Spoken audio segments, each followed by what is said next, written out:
Some Anguillians are of the opinion that we should be able to vote for the very best candidates and not be limited by district.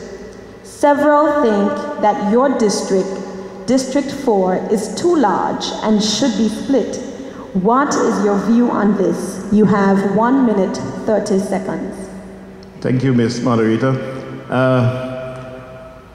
I personally believe that we should vote island-wide. That's my view. I think we will get a broader view of the people from, if you have everyone voting in every constituency, where you have people in the eastern end of the island and the western end, will still be able to vote for me.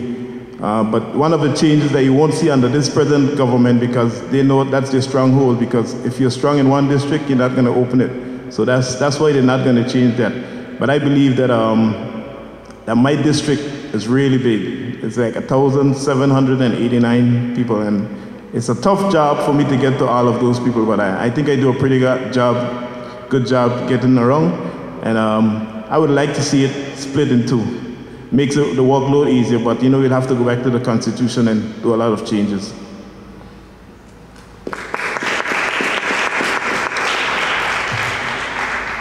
You just said that you would like to see it split in two. Where would you split it, and what benefits would be derived from that split? Well, we could use roads, so we could have like South Valley, George Hill, down to Sekelses in that area, and then you have use the main road, go across from the Anglican Church, then you go east to the Farrington, and the other section is west. When the benefits derived from that would be, we'll have a government minister in each district. It could be District 5 or maybe District 4A or 4B or something of that nature. But you'll have, instead of you having one person having to look over that large district, it will be much better and make the workload much easier for two people to do.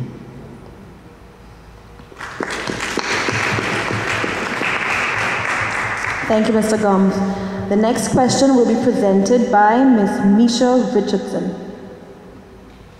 Your party leader, Mr. Hubert Hughes, has famously stated that Anguillian leaders must learn to positively discriminate, and he later defended that statement here at these debates.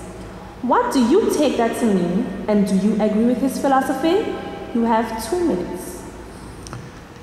I agree with him to an extent. And I don't want to take it in a negative sense where we're discriminating against people, but when it comes to Anguillians, I think Anguillians should be force priority. When it comes to labor force, or even in the tourism industry or whatever, I think Anguillians are force. So I wouldn't say it's maybe the word may not be the proper word to use as discriminate, but I think it just means that we should be forced, and I think it's Anguilla that's home, and Anguilla is the only place where we come second, and that's totally unfair to the people of this country.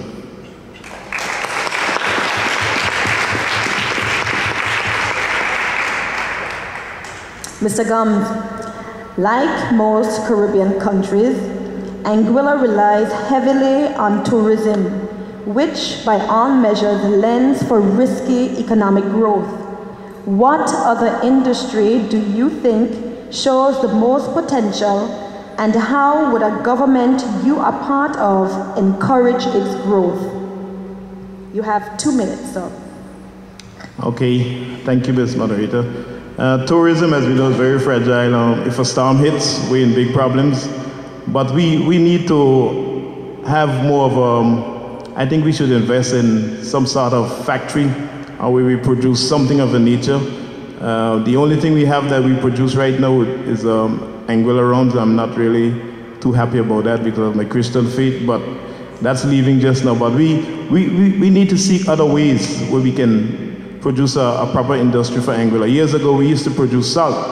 That's no longer. What happened, I'm not really sure why that went down the drain. But we can produce a lot more stuff in Anguilla. We need to kind of diversify our economy instead of just depending on tourism. We need to maybe start shrimp farming, tilapia fish, we can export. I mean, we can do a lot for this little country. We are small, but we have the potential, but we just need the resource, the right management, and I think we can go a long way.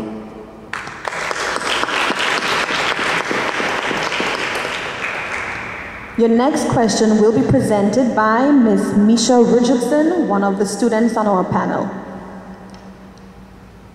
Mr. Gomes, I am sure you have noticed that it is very difficult for a challenger to defeat an incumbent in Anguillan politics. In fact, it almost never happens. Some would say that this is an indication that Anguillians are generally pleased with their leadership. How do you see it? You have 1 minute and 30 seconds. Thank you, Ms. Richardson.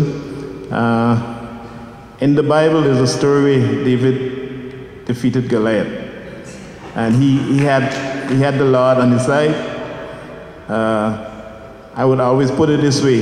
Mr. Banks has 27 years of political experience behind him, as you would see it. But I bring to people a wealth of integrity, openness, and transparency. And that's the difference between both of us. But when it comes to making the decision at the polls, God has the final say. And I don't think nothing is impossible when it comes to God. And this time around, it's going to be possible.